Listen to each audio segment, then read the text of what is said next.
Muy buenas tardes, queridos amigos, queridas amigas. Bienvenido a un programa nuevo aquí en la Radio Social La Barandilla. Me ven hoy a mí, soy José Manuel Dolader, pero dentro de poquito, hoy sí que me voy a quedar todo el rato, pero en los siguientes programas que van a ser semanales o cuando el doctor Manzano pueda venir, pues ya lo van a ver a él. Es un programa donde vamos a hablar de psicología positiva, de muchas cosas que creo que nos interesa a la gente mayor para aprender y a la gente joven para ver qué cosas no tienen que hacer y qué cosas tienen que hacer. Hoy vamos a hablar de psicología positiva, digo que vamos a hablar, pero el que va a hablar es él. Como digo, este es un programa que se llama Charlas con el doctor Manzano. Y José María, es tu programa, he hecho una presentación, a partir de aquí a ti te corresponde. Bueno. Antes de nada, un placer y un honor tenerte en esta que es tu casa, pero a partir de ahora doblemente porque ha sido tu casa profesional y tu casa porque a partir de ahora la Radio Social La Barandilla está a tu disposición y de tus oyentes. Pues muchísimas gracias, José Manuel. Buenas tardes a ti, a la audiencia, y darte las gracias otra vez por invitarme. Ya sabes que me encanta hablar de estas cosas. Y bueno, tengo una vocación asistencial, pero he tenido toda mi vida una vocación docente. Ajá. Soy profesor asociado de la Complutense y te decía hace unos minutos que ahora estoy propuesto electo para profesor honorario, lo que antes se llamaba profesor emérito. Yo voy a decir una cosa. Lo van a ver todas las semanas. Bueno, claro, es el mes de julio, luego viene el mes de agosto. Aquí va a ser un poquito complicado por las vacaciones. Pero si quieren conocerlo más, ustedes van a www.nuevatribuna.es y ponen ahí José María Manzano, y de muchas cosas de las que vaya a hablar lo podrán ver ustedes porque él escribe periódicamente, si no todos los días, siempre que tiene un hueco, ahí está en ese periódico de Castilla-La Mancha, nuevatribuna.es, hacía ese matiz. Pues muchas gracias. Bueno, de Castilla-La Mancha no, creo que es de Madrid, la sede de Nueva Tribuna. Bueno. Pero bueno, es lo de menos. Pues sí, la verdad es que desde que tengo más tiempo para estas cosas, me he dedicado bastante a la divulgación de temas que no son los habituales que se tratan, ¿no? en psiquiatría, incluso en psicología, ¿no? Temas divulgativos, pero temas que hagan pensar, que hagan reflexionar, que aporten algún conocimiento en cosas tan cotidianas como lo que vamos a hablar hoy. La psicología positiva, yo creo que es la psicología de la cotidianeidad. Le decía antes a José Manuel que durante muchos años la psicología se ha dedicado a ver lo que yo llamo la parte negativa. Está usted con baja autoestima, usted tiene una infravaloración de su contexto, usted tiene ansiedad, bueno, todo negativo, ¿no? Y desde hace unos años, con Seligman, fundamentalmente, se planteó, hace un tercio de siglo, de hablar de la psicología positiva. Es decir, ¿qué hay que hacer para ser felices? Que creo yo que es el mayor de los éxitos que puede tener cualquier persona. ¿Qué hago yo para ser feliz? ¿O qué hago para no ser infeliz? Entonces hemos pasado de una psicología que sigue existiendo, lógicamente, para atender a lo negativo, que está ahí, pero es muy importante atender a lo positivo. Y lo positivo, esta teoría, esta psicología, lo hace centrándose, voy a poner alguna diapositiva, en las que son fortalezas. Fijaros, yo voy a hablar del perdón, por ejemplo.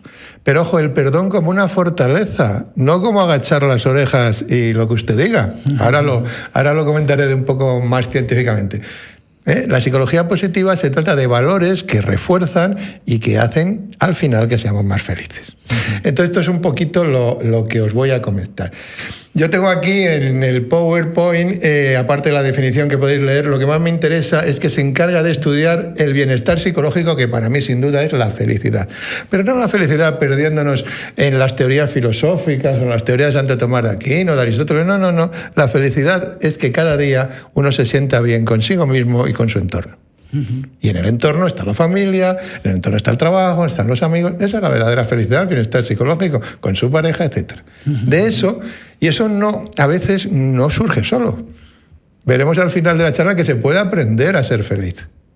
O sea, vamos a aprender a ser feliz. Yo intentaré, por lo menos. El que es infeliz de naturaleza, pues no va a otros remedios, esto claro. Es como todo, el que no quiere aprender, pues se le suspende y no vuelve al cole. Oye, y en tus años de experiencia, que a los dos tenemos la tarjeta dorada de Renfe, también, fíjate, sé que lo vas a hacer en otros programas, pero algún día tenías que también tratar el tema de los jóvenes. ¿Sabes? Que preocupa la juventud. Son peores, los educamos peores. Las madres de ahora no tienen tiempo como las de antes a darnos una bofetada y a educarnos porque trabajan mucho. Sí. Me gustaría que algún programa también nos hablara de esas cosas. Yo te he dicho antes que sí, que hice un artículo precisamente cómo recuperar los valores positivos, que siempre son los mismos generación tras generación, los positivos, la gratitud, la bondad, el altruismo, el ser buena persona, bueno, todos estos valores que voy a luego a contar con detenimiento, estos han sido los mismos siempre, siempre. El problema es que hemos perdido los valores en la sociedad actual y no tenemos unos nuevos valores para esta generación, porque casi todas las generaciones han cambiado de valores, pero por unos nuevos. El Renacimiento en el arte surge como algo que echa hacia atrás lo anterior, pero aporta cosas nuevas. Eso está muy bien, pero es que una generación que yo he llamado a veces iPhone o iCloud o iMail o iWhatsApp, es decir, todo está en la red, es una generación vacía, es una generación que rellena la falta de valores con información buena, mala o regular y con una interacción absolutamente apersonal. Entonces, esto es un muy serio problema, porque también lleva a otro artículo que yo he publicado recientemente, el aislamiento social deseado, que es peor todavía que el no deseado, porque es un aislamiento voluntario que acaba llevando a un aislamiento completo. Eso que comentan algunos profesionales como tú, psicólogos, de que nos estamos acostumbrando los jóvenes, nosotros también los mayores. De hecho, tú tienes un grupo de seguidores que nos whatsappeamos para muchos comunicados que haces, ¿no? Muchas veces que escribes aquí en Nueva Tribuna. Pero te decía, el tema que los jóvenes desde tan pronto, ya sé que me estoy desviando de este programa de hoy tuyo, pero ya que me he metido para que los oyentes vayan calentándose para otros programas, ¿no? Se está hablando mucho, hemos tenido aquí grandes psicólogos, grandes psiquiatras. Por ejemplo, ahora se ha llevado, hablamos de José Antonio Luengo, que te suena, de Celso Arango, de psiquiatras que tú conoces perfectamente. Que hablamos de que la juventud de ahora, incluso violaciones grupales, que ahora parece que están como de moda, que siempre ha habido gente mala, o sea, no es que de repente ahora nuestros jóvenes sean peor que lo que éramos nosotros antes.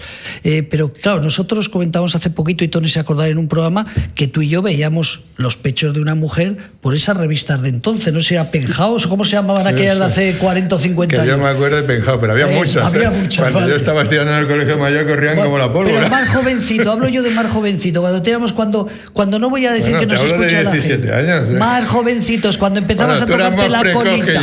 Bueno, cuando empezamos a atacarnos la colita, entonces veíamos en la revista, yo los primeros pechos fue de Amparo Muñoz, que todavía vive, pero estamos hablando que tenía 12, 13 años. Y es que muchas veces, que por eso te digo si esa filosofía algún día podemos hablar, que es que ahora los jóvenes con 12 y 13 años ya ven violaciones, ven, iba a decir otra palabrota, hacer el amor de cualquier manera. ¿Crees que eso también está perjudicando Mira, yo te comentaba antes que en mis clases de psicología médica a los alumnos de la Facultad de Medicina, hablando a veces casi más informal que académicamente, les decía, mira, lo tremendo no es que se hayan perdido los valores que teníamos, es que la generación que los tenía se ha contagiado y los ha perdido también.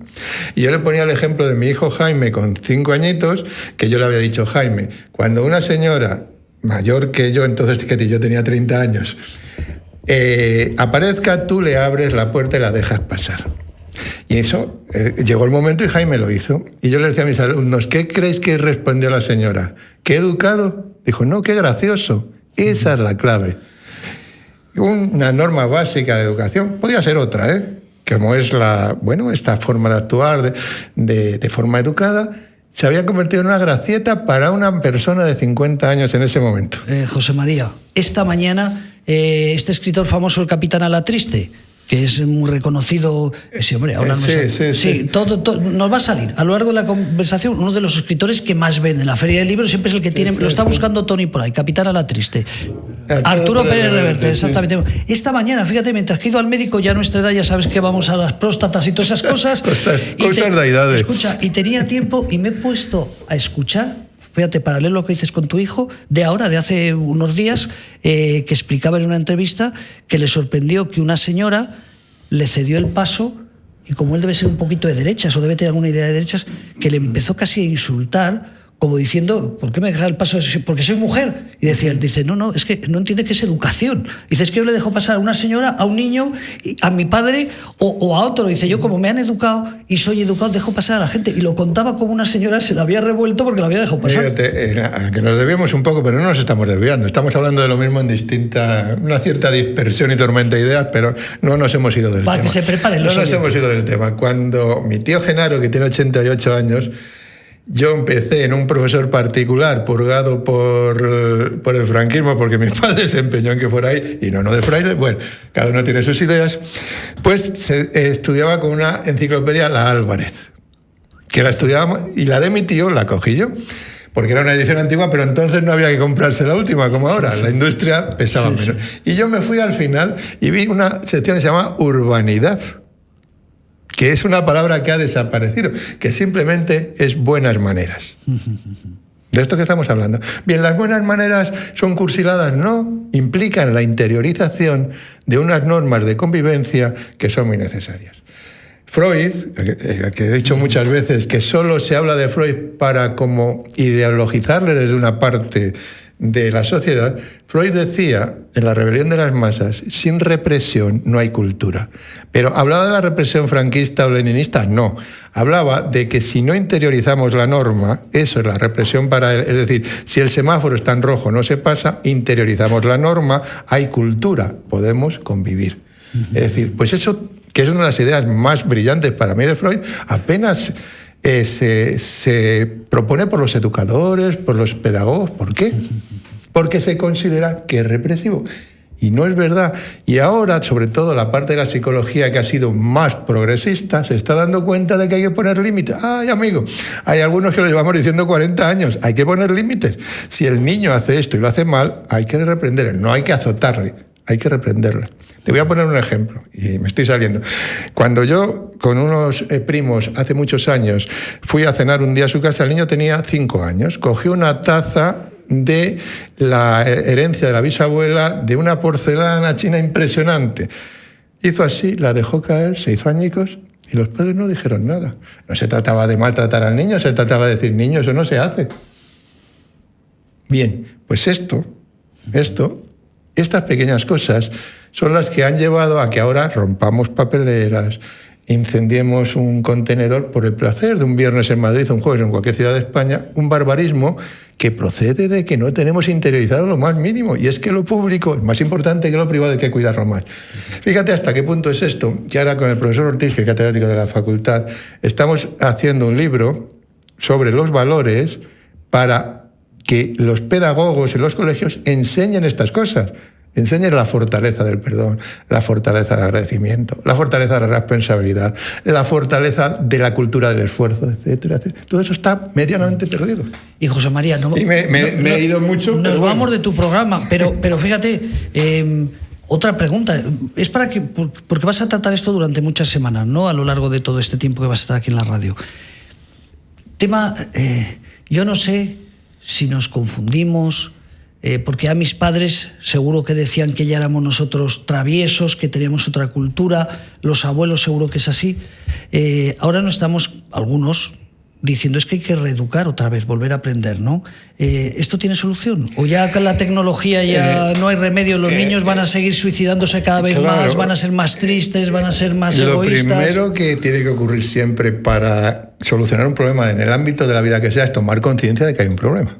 Es decir, si yo tengo un problema con la bebida y me voy al señor que me va a tratar y digo, no, yo bebo como todo el mundo, mi familia que dice que venga aquí, por ejemplo. Es decir, si no tenemos conciencia social de que tenemos este problema que es muy grave y que cada vez lo vemos más, violaciones en grupo, cualquier cosa, pero sí, la base es la misma.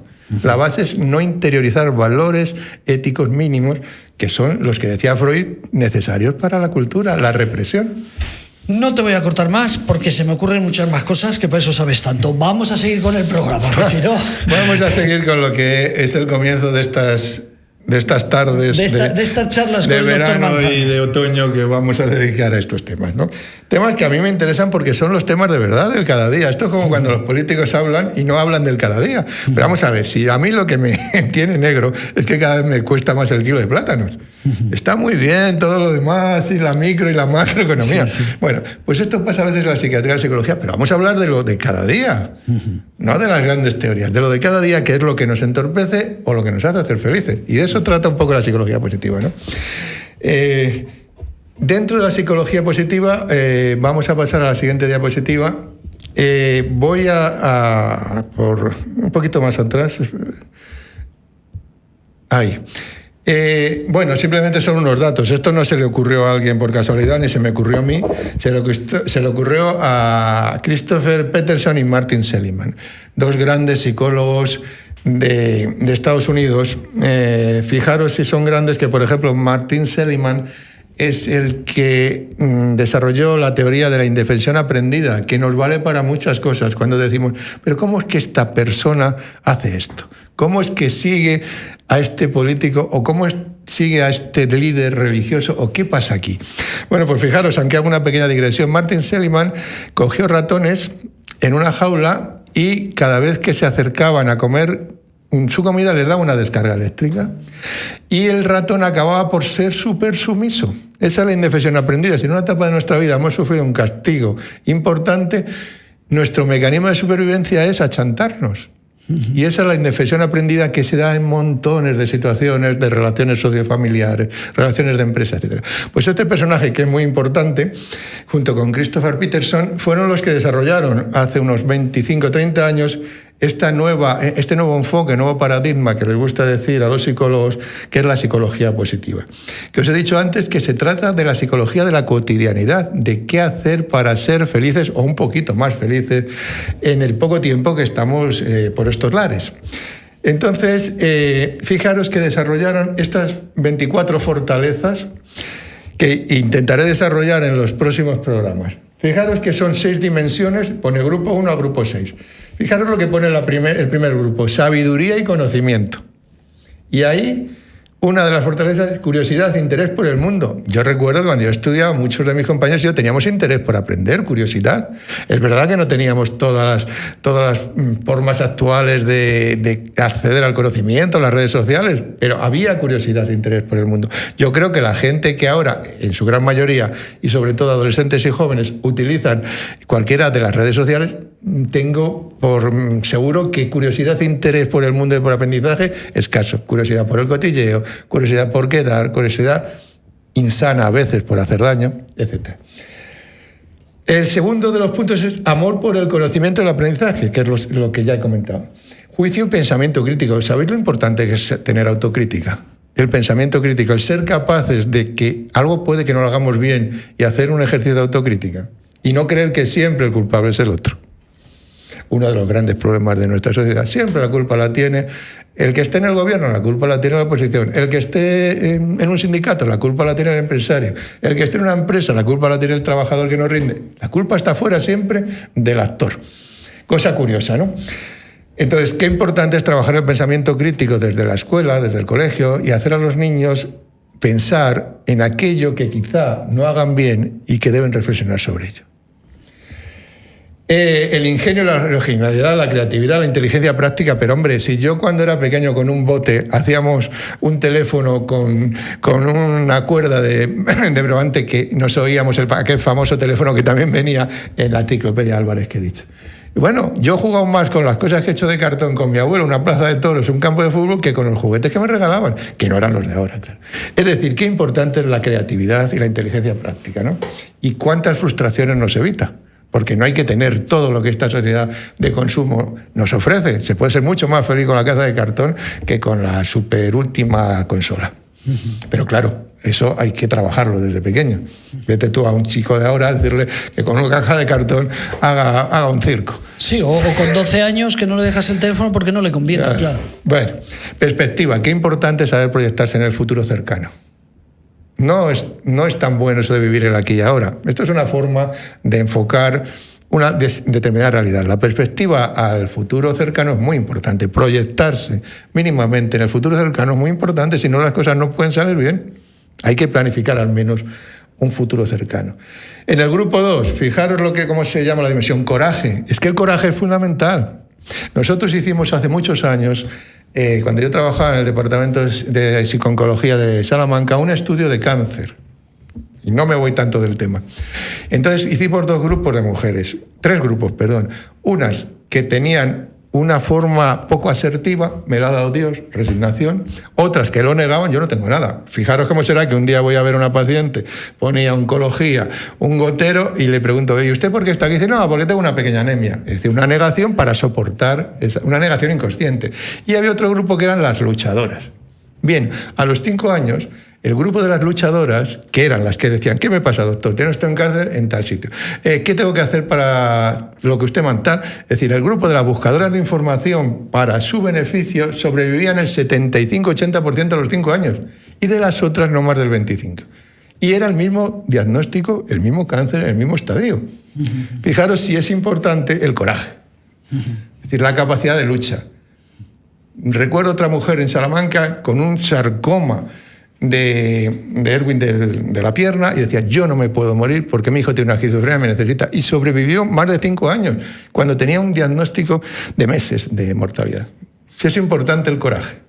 El coraje también se puede trabajar, la valentía, la perseverancia, etcétera, etcétera. En el grupo 3 está el grupo de las humanidades, el amor, el apego, la capacidad de amar y ser amado. Valores que no creo yo que estén en esta gente que va a San Fermines y hace una violación colectiva. No creo que sea ni por amor, ni por ser amado, ni por apego. Porque no tienen esos valores. Si tuvieran esos valores, serían incapaces de hacer eso con una chica, ni con alcohol ni sin alcohol. El alcohol lo único que hace es desinhibir lo que llevas. Pues es muy importante también. El grupo 4, ¿qué te voy a decir de la justicia? La lealtad, el trabajo en equipo, el sentido de la justicia, el liderazgo. Bueno, pues esto falla por todos los lados.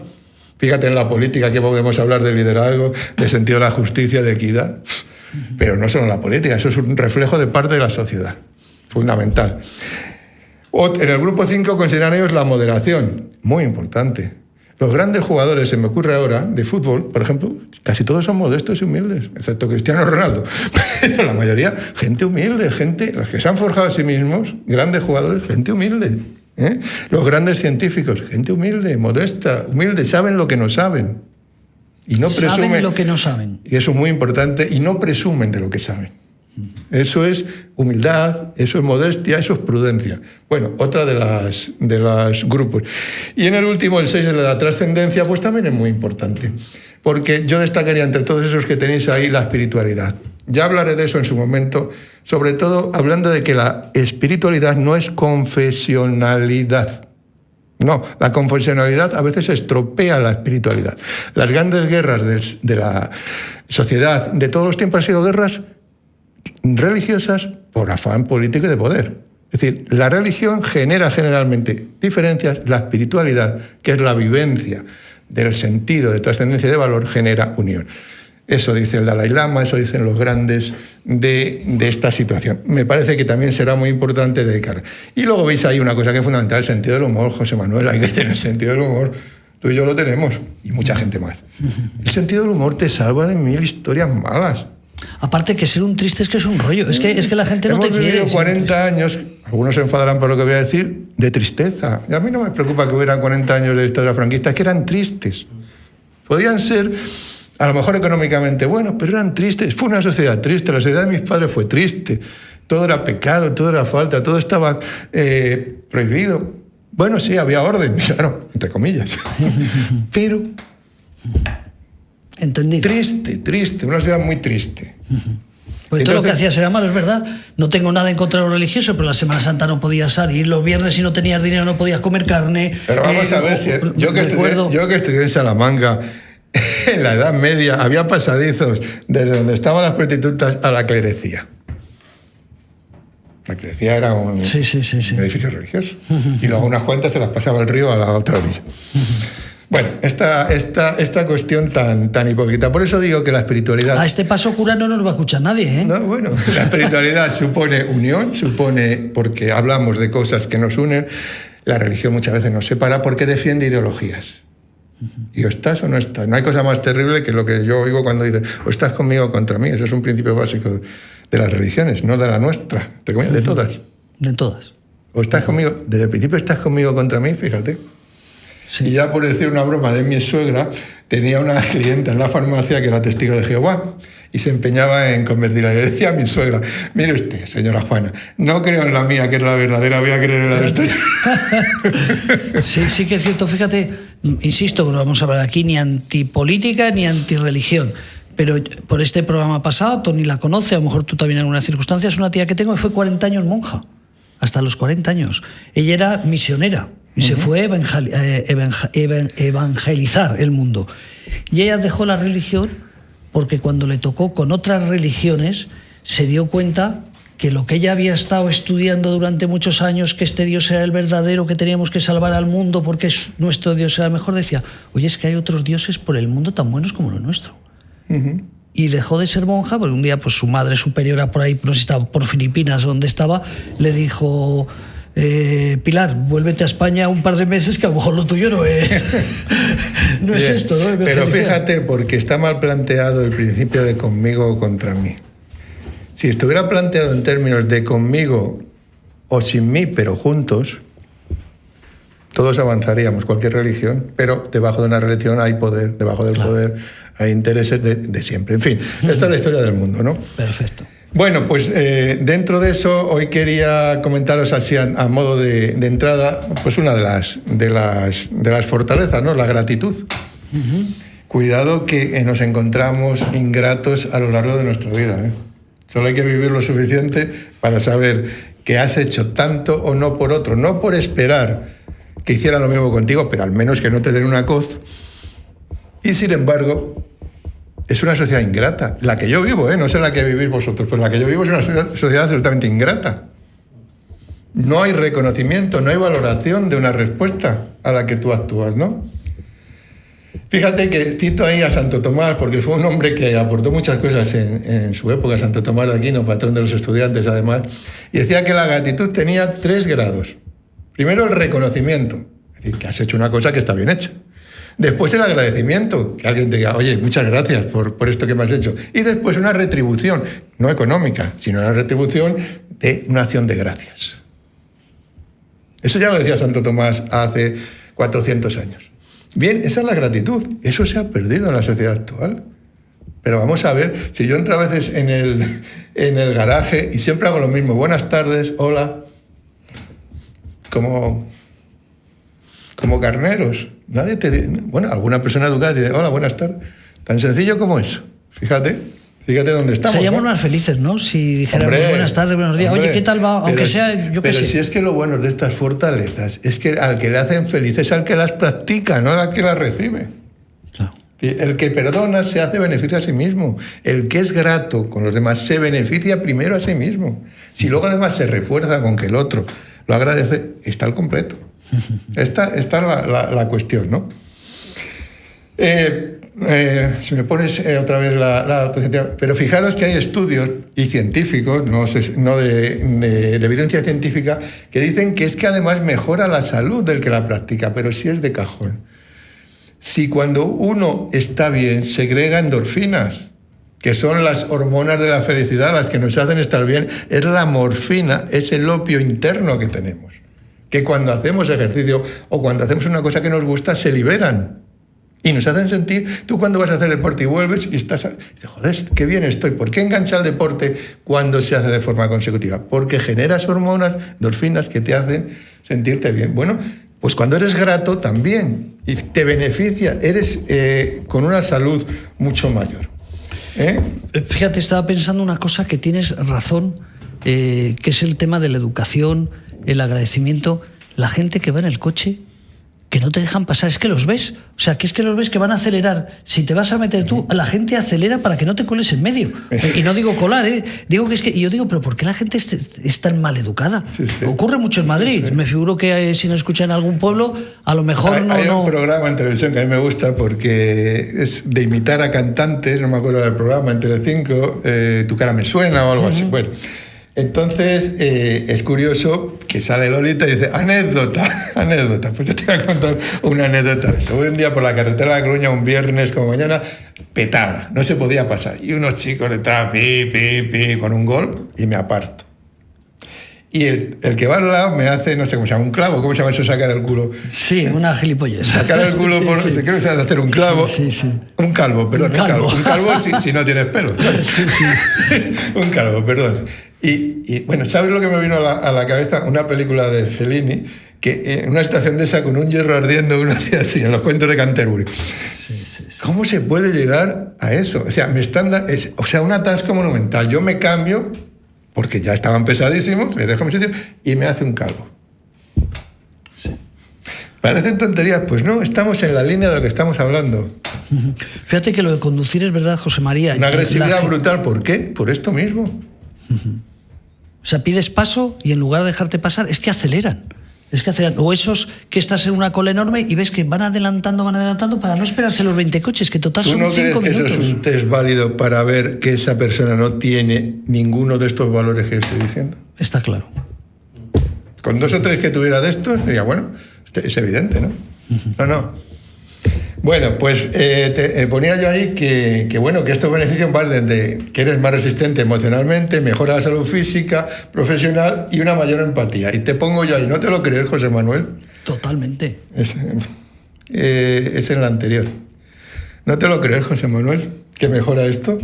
Sí, digo que Entonces pasamos a la siguiente y te digo, fíjate, expresar gratitud cambia literalmente la estructura molecular de nuestro cerebro, a nivel molecular. Estudios que lo avalan. El Centro de Investigación de UCLA, de la Universidad de California, una de las más prestigiosas del mundo, realizó un estudio en esta materia y definió que cuando nos sentimos felices, nuestro sistema nervioso se va modificando. Por tanto, practicar la gratitud genera felicidad en nosotros. Ya no esto de la evidencia o no evidencia, con resonancia magnética, viendo el cerebro a nivel molecular, cómo se modifica para bien y en emisión de sustancias de las que hemos dicho, endorfinas, etcétera, y genera felicidad en nosotros.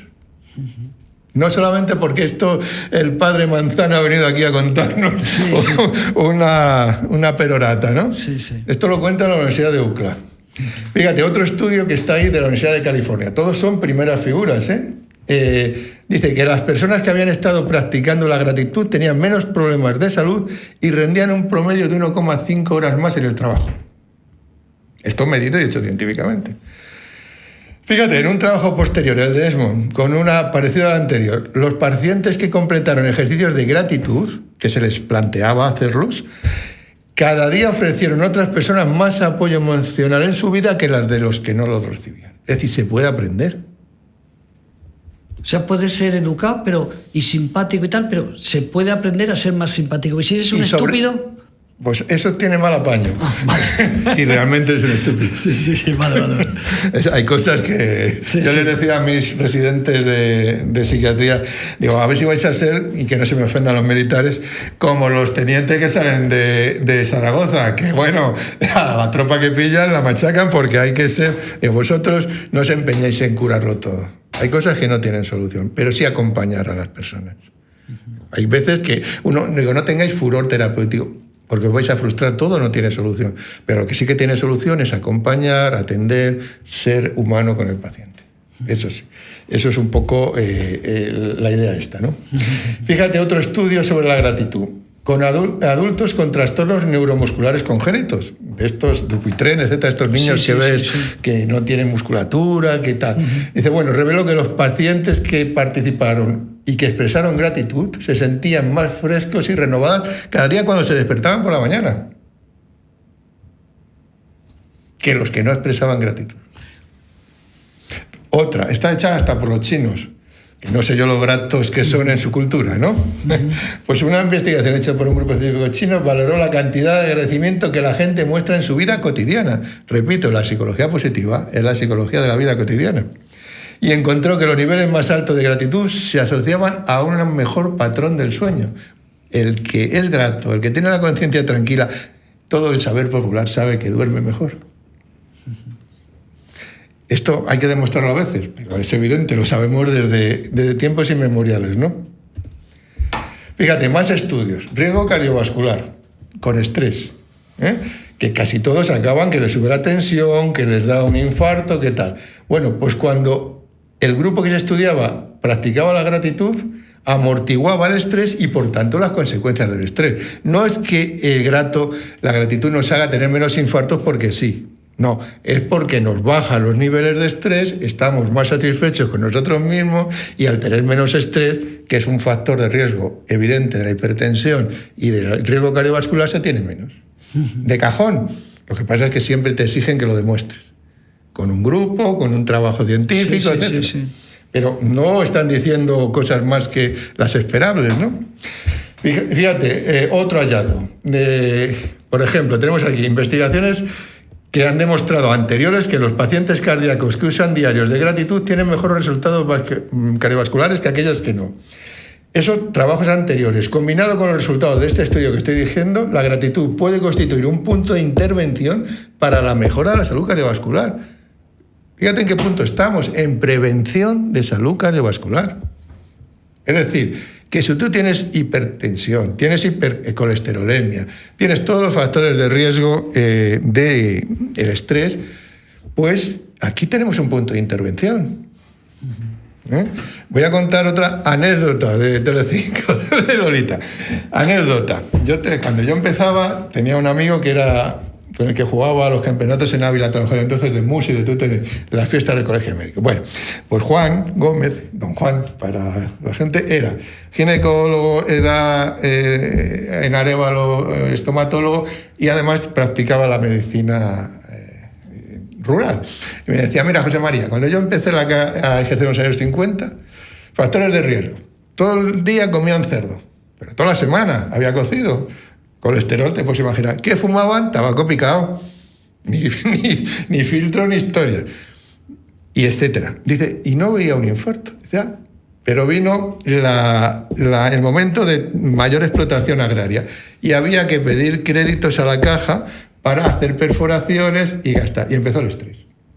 Porque no podían pagar, porque la caja se acababa quedando con el terreno. Y dice, oye, caían como moscas los infartos. El estrés.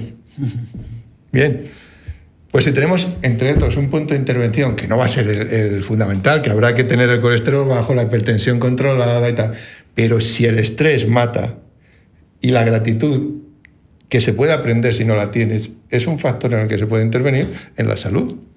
Hasta ese punto, no solamente en una teoría... Ahora entiendo lo de la psicología positiva. ¿Ves? Bien, os traía yo también, no sé cómo vamos de tiempo. Bueno, yo creo que unos 5 minutos. Bien, pues vamos a avanzar. Otra fortaleza que quería comentar hoy es la esperanza. Fijaros, aquí que os habéis dedicado tanto a la prevención del suicidio, el teléfono contra el suicidio. Fijaros que el mayor riesgo de que una persona pase al acto suicida es la desesperanza. Hay dos: haberlo hecho más veces y la desesperanza. Cuando una persona ya no espera nada, es el momento que da el paso para suicidar. ¿Hasta qué punto la esperanza es un factor protector? Entonces, es otra fortaleza, como veis ahí. ¿Pero qué es la esperanza? Porque, claro, no es una señora que pasaba por allí, ¿no? Sí. Es esperar lo mejor del futuro. Es que fijaros la diferencia que hay a nivel cognitivo cuando pensamos que el futuro va a ser algo negativo. Pensamos en lo peor que puede pasar, salimos a la carretera, claro, y si tenemos un accidente, oye, si vamos a tal... Aparte que nos coarta nuestra libertad, es que la esperanza es esperar lo mejor del futuro. Es que decir, mentalmente, cognitivamente, cuando tú esperas lo mejor del futuro, estás en un grado tan positivo que seguirás entendiendo, José Manuel, lo importante que es la psicología positiva. Estoy pensando en lo mejor que puede ser el futuro, esa es la esperanza. Pero eso no es más que planificar y trabajar. Eso no cae del cielo. La esperanza no cae del cielo. La esperanza se planifica y se trabaja con una actitud positiva y los resultados, lógicamente, deben ser los mejores posibles. Yo siempre digo que si cuando una cosa se planifica a veces no sale bien, ¿qué será cuando no se planifica nada? Es imposible, ni por azar. Entonces veis ahí en la siguiente diapositiva que esta fortaleza tiene muchos efectos positivos. Desde luego, mejor estado de ánimo no tendréis duda en que lo tenemos. Si estamos creyendo que el futuro va a ser lo mejor, es que ya estamos predispuestos a un ánimo más alto, a perseverar por conseguirlo, a que los éxitos están a la puerta de la esquina. Y por tanto, cuando estamos en una actitud tan positiva, no cabe nunca duda de que nuestra salud física es muchísimo mejor. Baja la tensión arterial, baja la frecuencia cardíaca, baja el colesterol, baja el azúcar, baja todo. no tenemos ansiedad, comemos menos, engordamos menos. Es decir, todos son ventajas desde esta posición.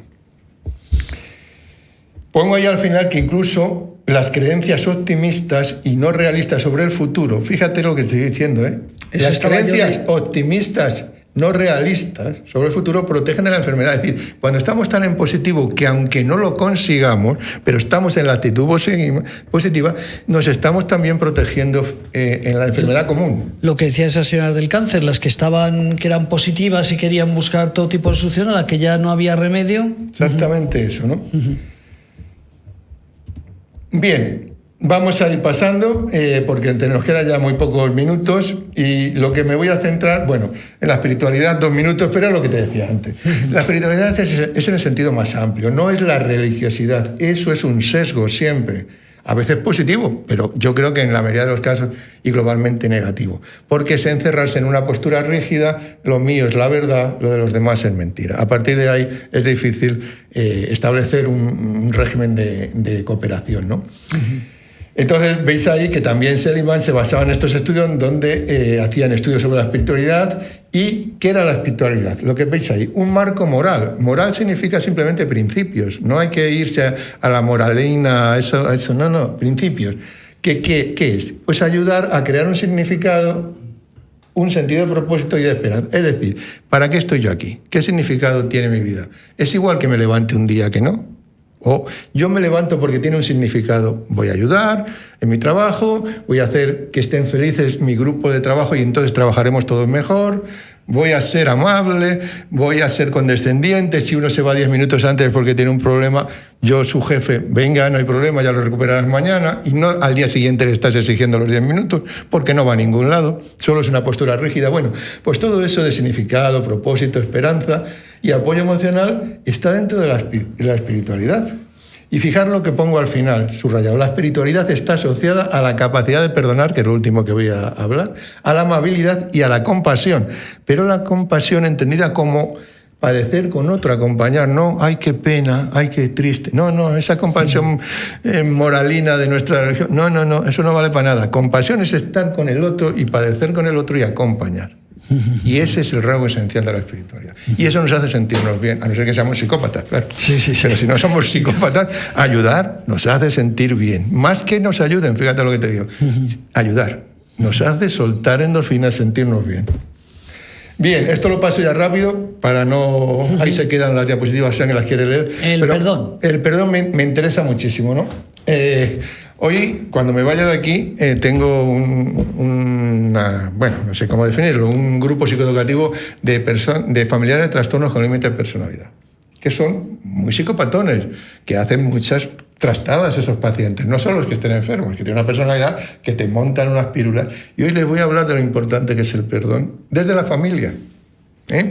Un poco la idea es esta, ¿no? Es una tradición judeocristiana, pero estamos siempre en el perdón desde la culpa. Y si hay algo que hay que quitarse de la tradición judeocristiana que no tienen otras, es la culpa.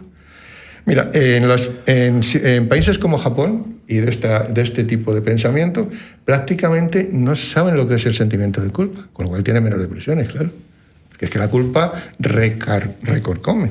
Esto de tenemos que sentir culpables porque no hemos hecho las cosas, esta culpabilidad que nos transmiten las ideas judeocristianas es que son muy dañinas. Y no creo que eso sea la esencia de nuestra religión. La esencia de nuestra religión son los valores. Pero, por lo que sea, ha habido gente que para someter más a los que están abajo, se les somete mejor desde la idea de pecado, de la idea de somos seres inferiores, tenemos... No. Eso es una cuestión que va en contra incluso de las teorías del cáncer que te he contado, de que sobreviven más los que tienen más coraje, no los que, ay, qué pena que me lo ha dado Dios. Esos se mueren. Entonces, desde esta idea, esto no es incompatible con nuestra religión, sino con las cosas que en nuestra religión no son deseables y que no son el principio de nuestra religión, sino el principio de los que han querido resaltar esas cosas. Eso que habíamos en las películas de que se flagelaban o se pegaban con un látigo, se hacían algo malo, tenían sentimiento de culpa, desde luego no le estaba beneficiando nada, ¿no? Aparte del dolor que sentían. Nada. Si en vez de flagelarse ayudas al que tienes enfrente, eso te ayuda más a ti y mucho al que está. Eso sí. Entendido. Bueno, pues entonces habla ahí de la tradición judio-cristiana, ¿no? Y de todo esto del perdón. Pero Lo más importante del perdón es lo que pongo ahí. El acto de perdonar no es una debilidad, sino una fortaleza. Parece que el que perdona ha tirado la toalla, ¿no? Es decir, es un débil. Bueno, al final, perdono a mi hijo, perdono a mi hija, perdono a mi amigo, parece que es un débil. No, es una fortaleza. Porque el que perdona se ayuda más a sí mismo que al otro. Porque no está rumiando constantemente el rencor y la venganza. Lo cual es evidente, ¿no? Y interviene pues, en el principio psicológico de la curación. Y ahora voy a lo último, que quería resaltar, me pasa la siguiente. Se puede aprender a perdonar. Si eres un psicópata, ya te digo yo que no. Pero si no eres un psicópata, tienes una estructura de personalidad medianamente ajustada, Everett Worthington, catedrático de la Universidad de Virginia, da estos 5 pasos que se llaman técnica REACE. R, recuerdo del daño. ¿Qué hay que hacer con el recuerdo del daño? Porque se mata, ¿eh? Raca, dando vueltas. Dice, repensar lo que pasó objetivamente viendo los hechos. No con autocompasión y no pensando que el otro es un malvado, sino esto es algo que me ha ocurrido. Esto es algo que me ha ocurrido. Voy a analizar ahora desde la distancia, con cierta frialdad, los hechos poco a poco. No voy a autocompadecer, joder, qué mala suerte, mira que haberme pasado a mí esto, y no voy a pensar que el otro es un malvado que lo hace para hacerme daño. Primer paso, por tanto, recordar el daño es tomar conciencia de que puedo empezar el acto de perdonar. Tener empatía, claro. Intentar comprender por qué el otro me hizo el daño. ¿Fue porque era un psicópata y entonces no hay mayor comprensión? ¿O fue porque había entre nosotros ya previamente algo que se había quedado sin resolver y que al final salió así, y en lo que yo también tuve cierta parte también importante, ¿no? La A es de altruismo. Tú recuerda que alguna vez tú también has transgredido, tú también has herido a otro.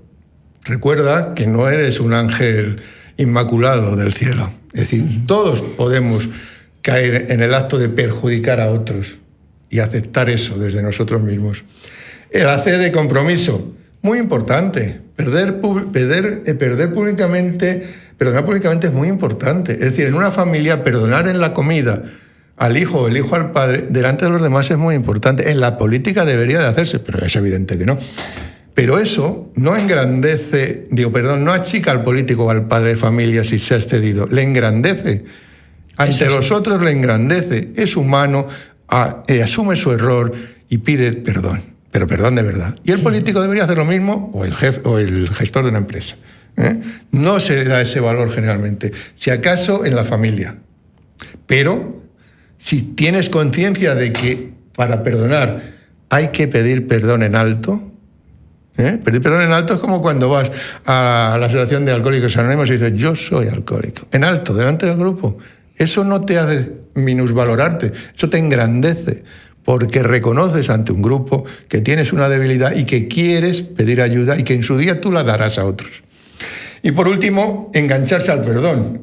¿Qué es engancharse al perdón? Pues como engancharse a la coca, entre comillas. Es decir, que ya no podemos vivir sin perdonar, que lo hemos integrado en nuestra propia vida, que no significa olvidar, que es cambiar, fijaros qué importante es esto, que es cambiar el recuerdo del suceso, de recordarlo en negativo a recordarlo en positivo.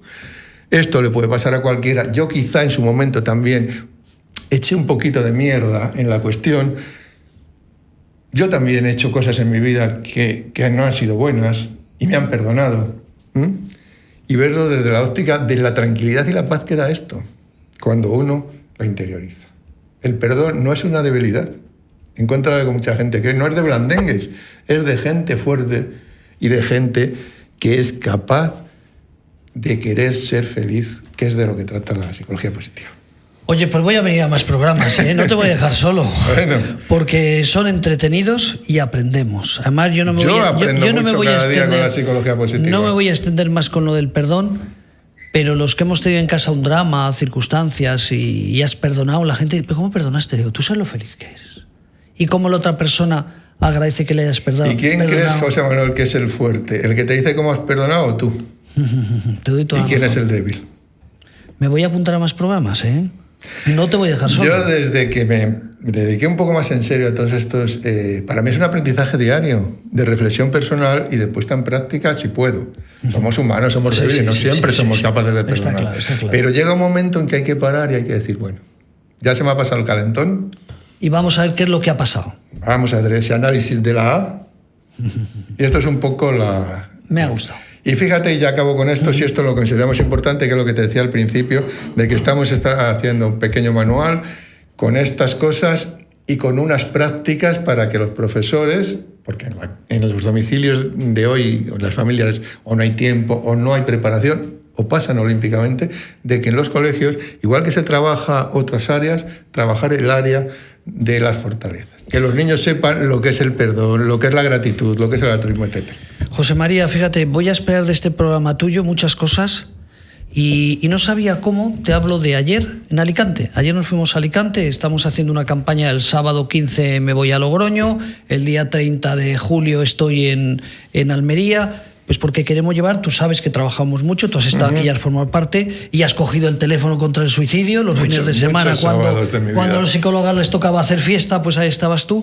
Y estamos haciendo una campaña de recorrer España para que se pida un plan de prevención del suicidio. Pero ayer en Alicante salió a relucir el tema de los jóvenes. Lo hemos comentado al principio del programa. Yo digo, teníamos que tratar de concienciar a la sociedad que algo hay que cambiar. Es que raro es la familia donde no hay un hijo que tiene que ir al psicólogo, o un hijo que tiene que ir al psiquiatra, o un hijo que está sufriendo. Por eso te decía al principio del programa, y lo estás recordando ahora, que ayer lo decíamos, digo, oye, aunque a algunos le caigamos mal, pero igual que con el suicidio cuando empezamos el 2015 había gente que decía, estos tarados de qué hablan, y ahora ya es algo casi habitual. José Manuel, si esto lo trabajamos desde el colegio, desde los niños pequeños, y esos seminarios se hace partícipe a los padres en un modelo teórico ideal, yo sé que eso es difícil. Fíjate si no se pueden cambiar cosas en el momento en que se pueden, no a los 20 años, a los 5, a los 6, a los 7. Y eso haría un efecto también sobre los padres que acuden, porque desde la autoridad moral del profesor y desde la autoridad de la evidencia de estas cosas, se trabaja en niños pequeños y se les hace desarrollar y aprender estos valores. Fundamental. Pues José María, te voy a agradecer si vas por ahí un poco dentro de todo tu sapiencia, porque de verdad te hablo de ayer, con un grupo de familiares en Alicante, donde todos salimos un poco preocupados y decir, oye, pero ¿qué es lo que está pasando? Es que raro es la familia que no hay algún hijo con problemas graves que antes no había. Está claro que siempre ha habido niños con problemas y siempre habrá. Pero es un tema que, digo, tenemos que tratarlo. Y el suicidio en los jóvenes es un problema ya de salud pública. Sí, terrible. Sí. Es así. Pues José María, un placer. Ya me dices cuándo vuelves para apuntarme yo también y estar aquí escuchándote. Pues bueno, vamos a dar... El próximo jueves estaré aquí. Pues vamos a dar, como siempre, las gracias a 3 entidades. Una, el Hospital de Día Lachman, como decíamos siempre, calidad de vida para sus pacientes. Un hospital dedicado a las personas con trastorno mental grave. Como no, a Asociación Asispa, una entidad también social que se dedica al cuidado de las personas mayores y personas emigrantes. Y a Corazón y Manos, otra entidad social que también se dedica a ayudar a las personas en riesgo de exclusión social y a las mujeres que sufren de violencia de género. ¿Cómo no vamos a ser buenas personas, verdad, con la gente que nos apoya? José María, bienvenido. Hacer el bien revierte en bien. Revierte. Bienvenido a la que ha sido siempre tu casa. Muchas gracias, José Manuel. Queridos oyentes, si me deja estar en el próximo programa y si no, pues la próxima semana lo vuelven a escuchar. Un abrazo muy fuerte.